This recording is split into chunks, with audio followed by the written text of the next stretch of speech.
नमस्कार।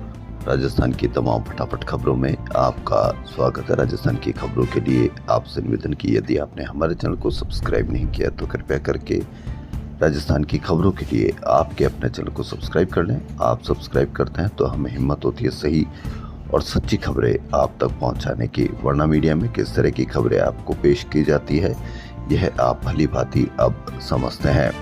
तो क्या है आज की वो राजस्थान की बड़ी खबरें। टोंक में सोमवार को भाजपा के राष्ट्रीय अध्यक्ष के कार्यक्रम के बीच सचिन पायलट को लेकर सियासत गर्मा गई। भाजपा के प्रदेश प्रभारी राधा मोहन दास अग्रवाल ने टोंक में पायलट पर तंज कसते हुए कहा कि पायलट टोंक के स्थानीय विधायक हैं, वे बहरूपिया है।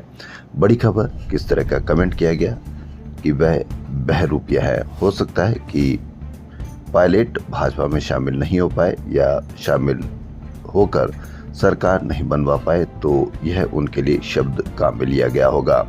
उनकी एक टांग कांग्रेस में रहती है और एक जाने कहां रहती है। इसी बयान पर जयपुर एयरपोर्ट पर पूर्व मुख्यमंत्री अशोक गहलोत से मीडिया ने प्रतिक्रिया मांगी। गहलोत ने बीजेपी के आरोप को खारिज करते हुए कहा कि सरकार के समय बीजेपी ने ही प्लान बनाया था। सचिन पायलट अब समझ भी गए और संभल भी गए हैं। उन्हें एहसास हो गया कि एक बार गलती करने का क्या परिणाम होता है। पायलट कांग्रेस में ही रहेंगे, उनकी दोनों टांगे कांग्रेस में ही है, कहीं नहीं जाएगी। पार्टी एकजुट है, ऑल इज वेल। पहले उन्हें बहला फुसलाकर मानेसर ले गए थे, लेकिन अब वे यह गलती नहीं करेंगे। बीजेपी प्रभारी के बयान के बाद गहलोत का ये जवाब कांग्रेस की अंदरूनी एकजुटता के संकेत के तौर पर देखा जा रहा है। पिछले दिनों दिल्ली में कांग्रेस ओबीसी सेल की बैठक के दौरान पायलट और गहलोत के बीच मुलाकात काफी चर्चित रही थी। दोनों के बीच हाथ मिलाने से लेकर ठहाकों का अंदाज पार्टी में नए दौर का संकेत दे रहा है। हर कांग्रेस की योजना जो उचित है, जो आम जनता के लिए राहत की है, फिर भी योजना को किस तरह से तोड़ मरोड़ कर पेश कर दिया गया है यह आप भली भांति अब जानते हैं। पहले आरजीएचएस योजना, फिर चिरंजीवी योजना, फिर और कोई योजना। अब मासिक धर्म में गंदे कपड़े के उपयोग से संक्रमण और गंभीर रोग की पीड़ा को समझते हुए सरकार ने राजस्थान में फ्री सैनिटरी नैपकिन देने का अच्छा निर्णय किया था, मगर सिस्टम ने सरकार के अच्छे निर्णय में भी खराबा लगा दिया है। प्रदेश में सप्लाई हो रहे सैनिटरी नैपकिन में इतनी कमी है कि वह खुद एक गंदा कपड़ा ही रह गया है। RMSCL की ओर से दिए जा रहे नैपकिन गुणवत्ता पर खरे नहीं है, इसके बावजूद सप्लाई जारी है। यदि नैपकिन गुणवत्ता पर खरे नहीं है तो जो भी दोषी कर्मचारी अधिकारी है उनको कड़ी से कड़ी सजा दी जाए ताकि सरकार बदनाम ना हो सके। सरकार इनकी अधिकारी कर्मचारियों की गुणवत्ता के आधार पर या गुणवत्ता नहीं है तो उसके आधार पर योजना पर कोई असर न डाले और उसमें सुधार की संभावना रखे। खराब नैपकिन के कारण बच्चियों, युवतियों, महिलाओं को रैशेज व स्किन प्रॉब्लम सामने आई है। तो क्या अब हम माने कि अब अगला कदम इन पीरियड्स पर जो देने वाले नैपकिन है उन पर असर होगा। राजस्थान में अप्रैल में ही भट्टी सा तपने लगा है। हीट वेव के असर से दिन और रात का दोनों का तापमान लगातार रिकॉर्ड स्तर पर पहुंच रहा है।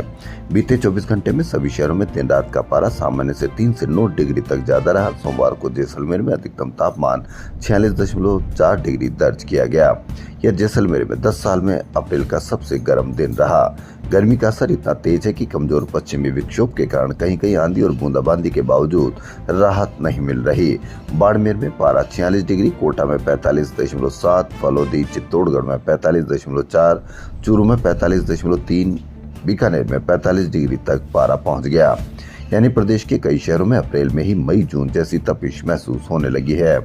दिन की हीट वेव के साथ रात की गर्मी भी बेचैन कर रही है। 9 शहरों में रात का तापमान 30 डिग्री से ऊपर दर्ज किया गया है। मौसम विभाग के अनुसार राज्य में हीट वेव का दौर अगले 24 घंटे जारी रहेगा। हालांकि एक नए पश्चिमी विक्षोभ के सक्रिय होने और बंगाल की खाड़ी से आने वाली पूर्वी हवाओं के प्रभावी होने से दोपहर बाद 40 से 50 किलोमीटर प्रति घंटा की रफ्तार से आंधी चलने और कहीं कहीं हल्की बारिश होने की संभावना है। भास्कर की एक और बड़ी खबर। कनिष्ठ लिपिक भर्ती 2013 मामले में कलेक्टर के निर्देश पर गठित जांच कमेटी की अंतरिम रिपोर्ट में कई बड़े खुलासे हुए। 627 अभ्यर्थियों की जांच में 145 के दस्तावेजों में गंभीर कमियां हैं। इनको फर्जी दस्तावेजों से नियुक्ति दी गई है। सबसे चौंकाने वाला तथ्य यह है कि जब जांच कमेटी ने भर्ती रिकॉर्ड मांगा तो जयपुर जिला परिषद के जिम्मेदारों ने वर्ष 2013 से 2019 तक का डेटा और भर्ती रिकॉर्ड ही गायब होना बता दिया। तो इससे आप अंदाजा लगा लीजिए और कमेंट करके अवश्य बताएं। राजस्थान माध्यमिक शिक्षा बोर्ड की 10वीं और 12वीं परीक्षाओं की मार्कशीट, 12वीं की माइग्रेशन सर्टिफिकेट और टेबुलेशन रजिस्टर यानी टीआर बोर्ड मुख्यालय पहुंच गए हैं। जांच प्रक्रिया शुरू कर दी गई है। संभावना है कि अगले सप्ताह से ये प्रमाण पत्र प्रदेश भर के नोडल केंद्रों पर भेज दिए जाएंगे, जहां से विद्यार्थियों को वितरण किया जाएगा। बोर्ड ने पिछले माह ही परिणाम जारी कर दिए थे। शिक्षा विभाग में शिक्षक कर्मचारियों की समस्याओं को सीधे अतिरिक्त मुख्य सचिव तक पहुंचाने के लिए नई डिजिटल सुविधा शुरू की है। एसीएस शिक्षा राजेश यादव ने सचिवालय और शिक्षा संकुल स्थित कार्यालय के बाहर क्यूआर कोड लगवाए। इन्हें स्कैन कर शिक्षक कर्मचारी या संबंधित व्यक्ति समस्या ऑनलाइन दर्ज कर सकेगा। इसका सबसे बड़ा फायदा उन लोगों को होगा जो दूर दराज के जिलों से एसीएस से मिलने आते हैं, लेकिन अधिकारी कार्यालय में मौजूद नहीं होने पर बिना समाधान लौटना पड़ता है। अब ऐसे लोग क्यूआर कोड स्कैन कर शिकायत सीधे भेज सकेंगे। फॉर्म को एसीएस एजुकेशन संपर्क फॉर्म नाम दिया गया है। शिक्षा विभाग में 5 लाख से अधिक शिक्षक कर्मचारी कार्यरत हैं। बता दें कि एसीएस यादव ने 23 मार्च को कार्य ग्रहण किया था। तो बड़ी शानदार पहल। अब देखना है कि शिकायतों का कितनी जल्दी समाधान होता है।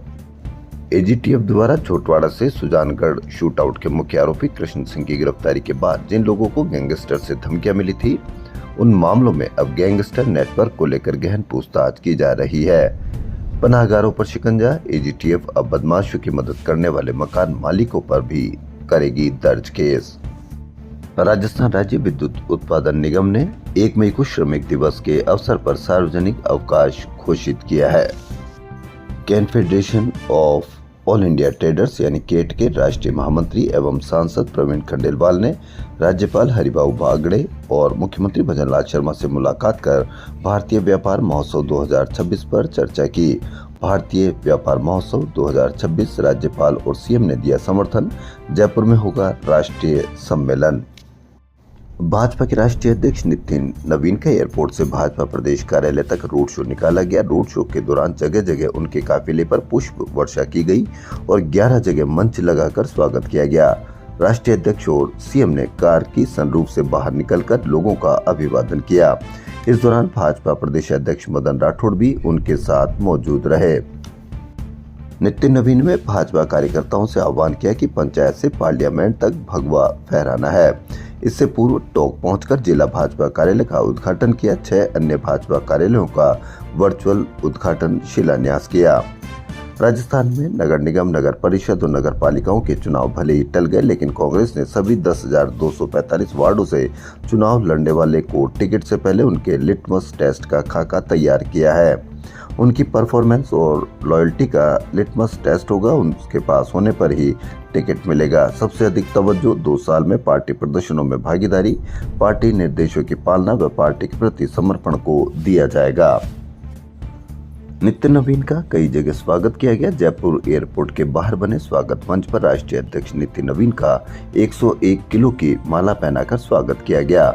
महिला मोर्चा के प्रदेश अध्यक्ष राखी राठौड़ के नेतृत्व में राजभवन चौराहे पर महिला मोर्चा की ओर से स्वागत किया गया। महिलाएं सिर पर कलश रखे नजर आई। अंबेडकर सर्किल पर महिलाओं ने जेसीबी पर चढ़कर फूल बरसाए।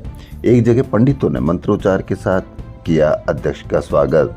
कनोडिया कॉलेज के पास बने मंच पर कलाकारों ने कालबेलिया डांस किया।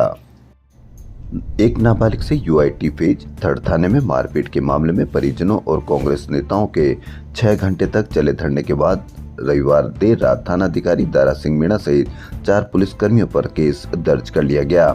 कांग्रेस के खेड़थल तिजारा जिलाध्यक्ष बलराम यादव, पूर्व विधायक संदीप यादव के साथ कांग्रेस कार्यकर्ता रविवार शाम से चौपान की थाने में धरने पर बैठे थे। यूआईटी फेज 3 थानाधिकारी दारा सिंह मीणा, कांस्टेबल पवन यादव, गोपाल और गोविंद के खिलाफ अपहरण, बंधक बनाकर मारपीट और जाति सूचक अपशब्दों के कहने पर इस संबंध में परिवार थाने में दिया गया था।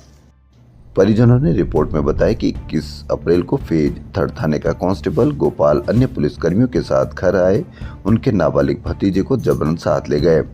आरोप है कि थाना प्रभारी ने फोन पर नाबालिग से बात कराई थी, जिसमें उसने मारपीट की बात कहते बचाने की गुहार लगाई थी।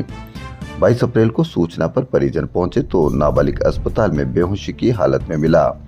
परिजन पुलिसकर्मियों के खिलाफ शिकायत देने पहुंचे, लेकिन उनकी एफआईआर दर्ज नहीं की जा रही थी।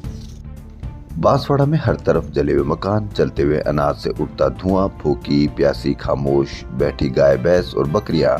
जिले में मोटा गांव थाना क्षेत्र की बस्सी आडा ग्राम पंचायत के टामटिया गांव सोमवार को ऐसे ही मातमी सन्नाटे में डूबा रहा। ज्यादातर बच्चे, महिलाएं और बुजुर्ग अपने परिचितों रिश्तेदारों के यहां अन्यत्र जा चुके हैं। बस्ती में जो लोग बचे हैं वह भी सहमे हुए हैं। पुलिस जांच पड़ताल में जुटी। बता दें कि रविवार रात टामटिया में एक युवक की हत्या कर दी गई थी। इसके बाद ग्रामीणों की उग्र भीड़ ने पूरी बस्ती जला दी। राजस्थान की खबरों में फिलहाल इतना ही। यदि आपको राजस्थान की खबरें पसंद आ रही तो आपके अपने चैनल को सब्सक्राइब कर लें। धन्यवाद।